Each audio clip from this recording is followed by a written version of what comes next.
If you ask me, he's the world's best inside man. Morgan Spurlock, he was known for Super Size Me and a million other things, and now he's going to be known for his ability to sniff out some pretty good weed. Have a look at the premiere, a little snippet that's coming up on Sunday night. Take a peek. So I'm locked in the back of a blacked out van somewhere in Northern California, being driven to an undisclosed location where they grow vast amounts of marijuana. There's been some other stipulations that we have to follow now. We can't show any of the people who work there. We can't show any of the people who work their spaces. We can't show any hands or body parts. This isn't sketchy at all.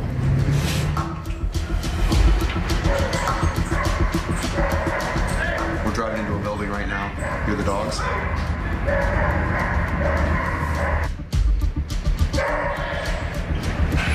Now they're closing the doors so that we won't know where we are. They're getting out.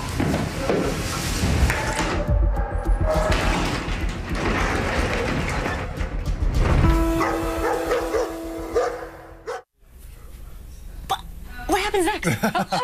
Don't leave me there. Morgan Spurlock, inside man. Okay, first of all, you had me at body parts. Yeah, oh good. Then you had me at creepy. Okay, good. You know, I figured we're about 11 minutes to lunchtime. Yeah. So I thought as we have our conversation, perhaps we could have a little bite to eat. Yeah. So I brought a little bit of some of your favorite things. Oh, see, look at this. Yeah, Big Mac. All the stuff that I would never eat.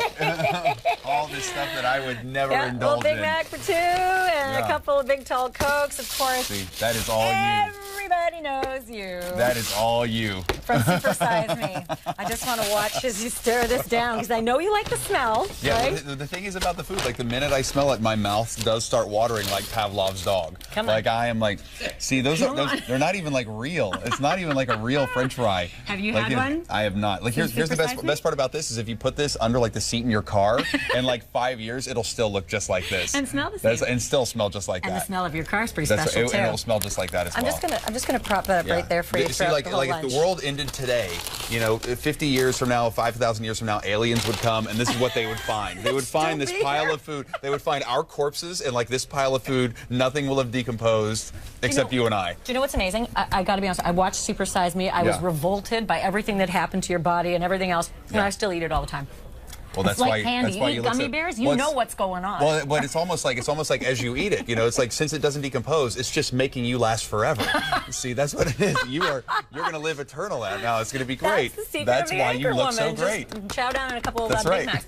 Let's talk pot. This first episode is great. No, it was a lot of fun. What did you really do, and how much can you let out before Sunday's big premiere? Yeah, no, so it's a great show. So the first episode is all about, you know, medical marijuana, and all the states now are pushing to have it. Other states are saying there's no way we should legalize this. It's a terrible idea. So I went to work at Harborside Medical, the largest medical marijuana dispensary in the United States, and I went there and became, you know, became your weed connoisseur. I worked behind the counter. I was selling. I was the dope guy. I was your dope man. I was behind the counter hitting people up, you know, with Hindo Kush and a little, you know, and a little purple Urkel and a little Crazy Train, you know, whatever. Free samples there, Morgan? They were giving away some things as I worked there. Yeah, they were all cagey on me. Yeah. So did you learn anything that you didn't know? Did you find things you didn't expect? I tell you the thing that I expected going in is that it was just a place where a bunch of stoners would go get their card and be like, dude, now I can go get my weed. Government said so. That's kind of what I thought. But you go there and here are these people who had been, you know, because we live in a nation where we love to medicate people. You go to the doctor and here's a pill for this, here's a pill for that.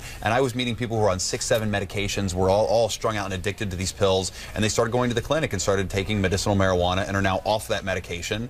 I met soldiers from Iraq, Afghanistan who had massive PTSD, who couldn't have like relationships with their families or like hold down a job, that once they went on the medication, like now they are completely normal, can like have great relationships with their families and friends. Notwithstanding the medicinal, you know, values, and I think that's been, you know, talked about. Let's talk about the party values. Let's talk about the dudes, because honestly, I think there's a lot of people out there who come up with, you know, conditions like, I can't sleep, doc. Can you give me my good I have script? a lot of stress. Yeah. How do I deal with that stress and without aren't they handing those things out kind of like water? Well, we show in the show it is pretty easy to get a card. You know, like I got mine fairly easily. I've heard you honestly just have to say something like, I'm having trouble sleeping. Yeah, it could be, and it could be that. It could be stress, could be insomnia, could be like muscle pains, you know. So it's not like there's an intense process of getting a card. I love how you start with weed. That's pretty good stuff. What about the rest of the series? What other little special nuggets have you got? We go from weed. And you know what I say, use nuggets, right? Yeah, that's what little nuggets, little nuggets of knowledge. We go from that to guns. Yeah.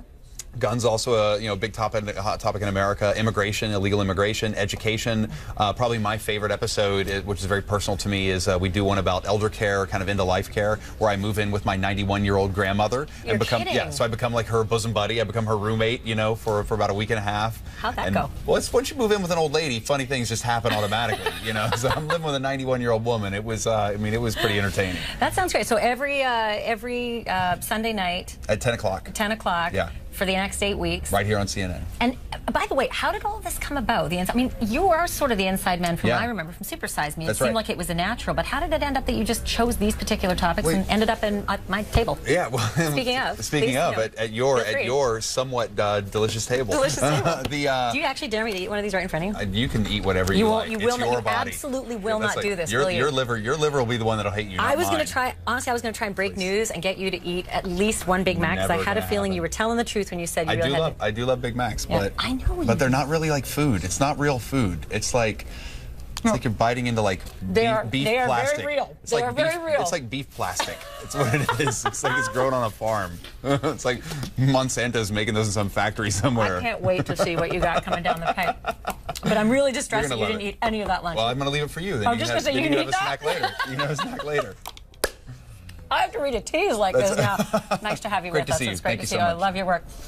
Morgan Spurlock, coming up. As I said, the premiere is this Sunday night, right here, only on CNN. My mouth is full and I'm not supposed to talk, so I'll be right back.